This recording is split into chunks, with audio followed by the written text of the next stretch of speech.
Firstly, you weren't quiet enough to see the beginning of that amazing film. So I'm encouraging you to go onto YouTube and look up #valuable. So I'm going to step off the stage for a second. They're going to hate me here in Bloomberg, sorry. Because I just want to be disruptive and I just want to make a point. I'm registered blind. I can't see any of you from here. Hence, if I stand down a little closer to you, I can get to see you. I was just doing BBC Breakfast this morning, and I told Ben he looked like George Clooney, which he was delighted about. But then when you say you're visually impaired, it was like, really? I feel I need to meet George Clooney the amount of times that I've quoted that every man is as good looking as him. So anybody can find me him. But anyway, the reason that we show this film, and the reason that we're here, is in 2006, a huge campaign called The Inconvenient Truth was launched by Al Gore. This film I call The Uncomfortable Truth. This is the uncomfortable truth. This film was made out of real-life scenarios that have happened again and again and again and again. The uncomfortable truth is that companies say they are passionate about diversity and inclusion. 90% passionate about it, and yet 4% of them consider disability.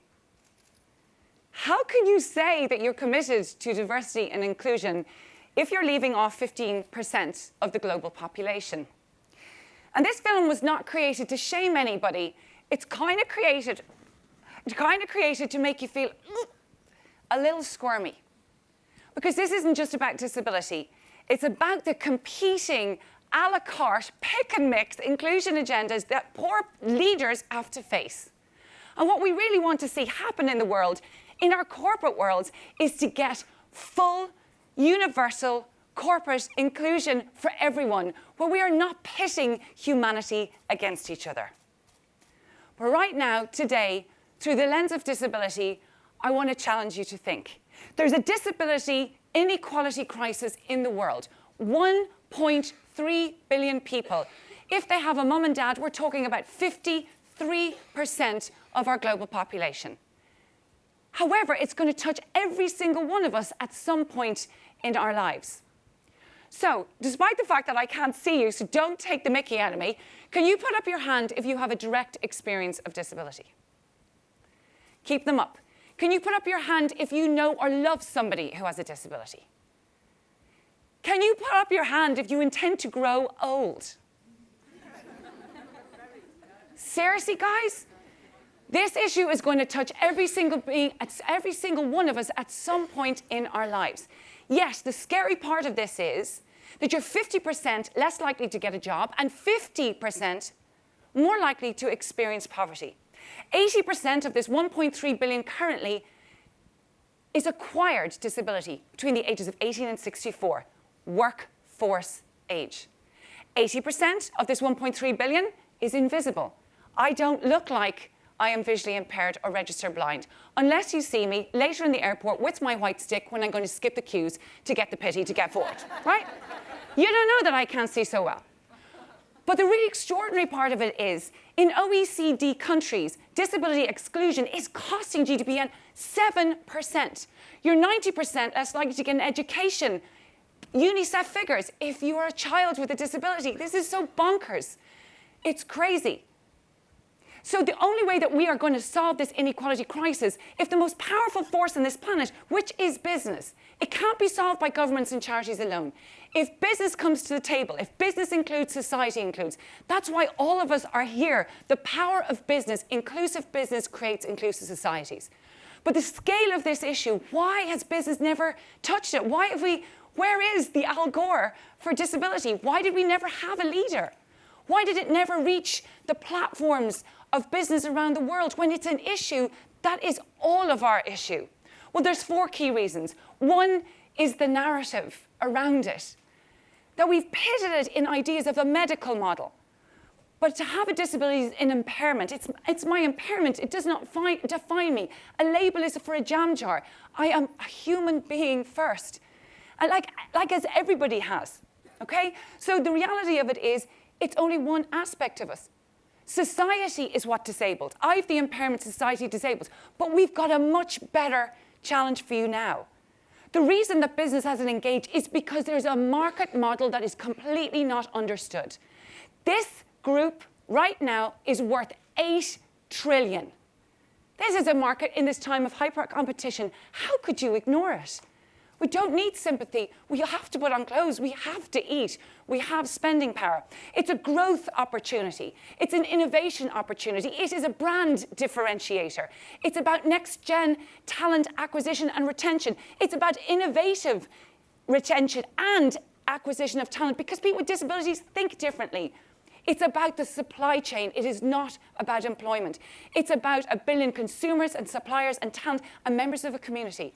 But that's not known. The second reason is this a la carte, pick and mix inclusion agenda that has you so unbelievably stressed that you can only have a finite amount of resources. So if you don't understand the market model that exists, well, we'll leave it aside. Somebody once said to me, it's actually because the disability community aren't shouting the loudest. There are other issues that are shouting louder.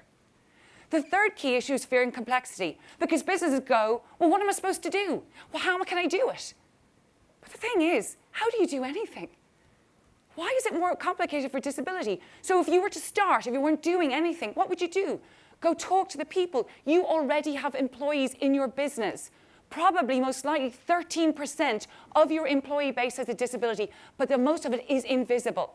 Channel 4 ran that. They thought they had 3%. They ran an internal confidential survey and discovered they just had under 12%. I mean, that's just an extraordinary thing. But the biggest part for us right now, and the real piece when we talk about how you can make a difference, you talk to people with disabilities, you talk to your employees, you talk to experts in the field. We are working with over 85 experts around the world to help you. They're everywhere in this country. There's no reason that you shouldn't. And then you just do an audit like anything else. It's not more complicated with disability. But lastly, what is the key reason this has not gained traction in business? It's lack of leadership. It's lack of leaders. So the way I like to see it is when Sheryl Sandberg stood up for gender, right? She shared a stage in TED Talk 2010. She was leaning in with Facebook behind her, with the power of her position on platforms like TED. Suddenly, we all started to talk. She was catalyzing. It's not that we didn't talk about it before, guys. It's not that we hadn't had that chance. But that combination of leader and platform and brand transformed it. We have never had a leader for disability until now. The other reason is that EY has run a very significant piece of research. 56% of your boards have never had the word disability on them. EY also have discovered 7% of our C-suite have a disability, but 4 out of 5 of them, like me, hid it. I hid my disability in Accenture. Why? That shows you the uncomfortableness of it. So we need leaders to stand up.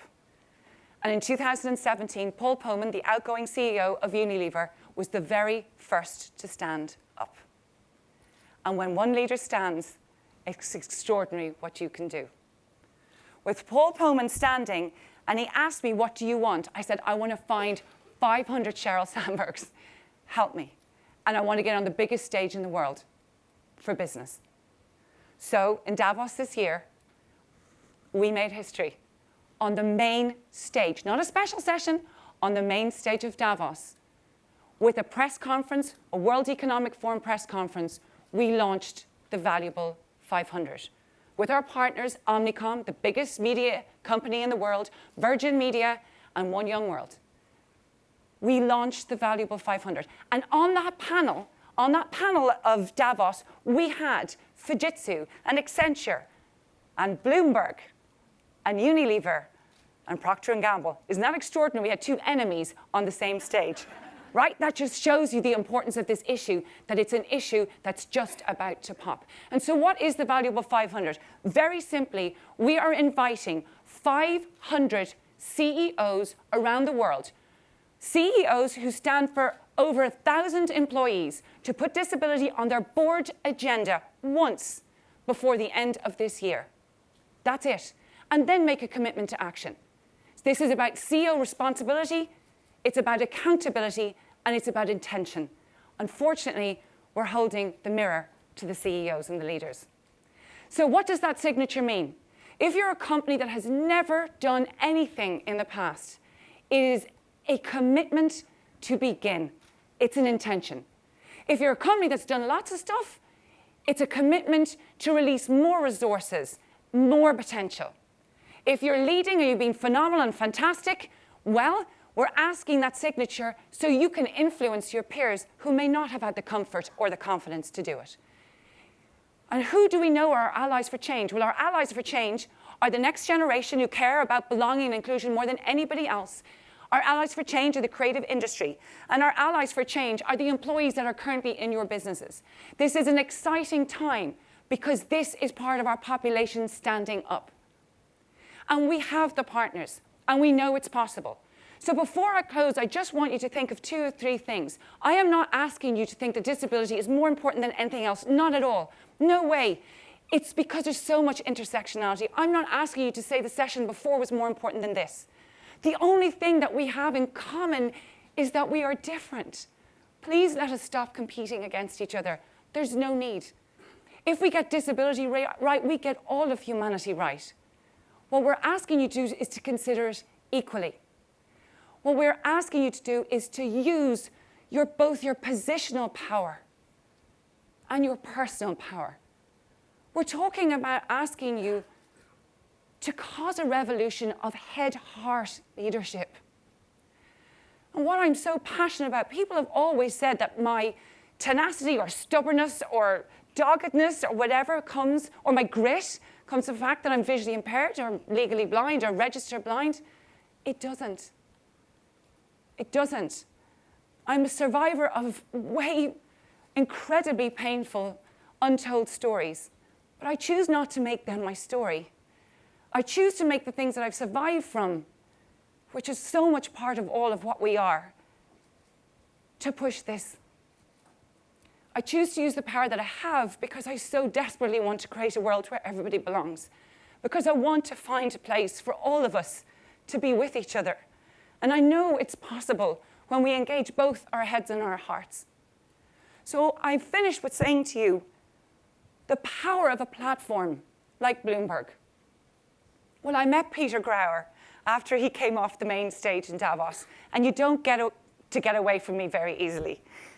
And I said, because at Davos, Microsoft and Accenture turned their risk and their compliance and their legal and signed globally, just before we went on the main stage. Don't tell me this isn't possible. It is. We now have over 120 companies in process, 11 just announced today, 25 big names signed. There's no reason not to. And Bloomberg signed weeks ago.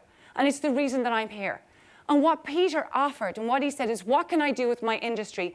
And he's given us these stages and these platforms, and he's given us leadership conversations we're just going to talk to Nicola about. But most importantly, what he became conscious about is a speaker after me, Pamela.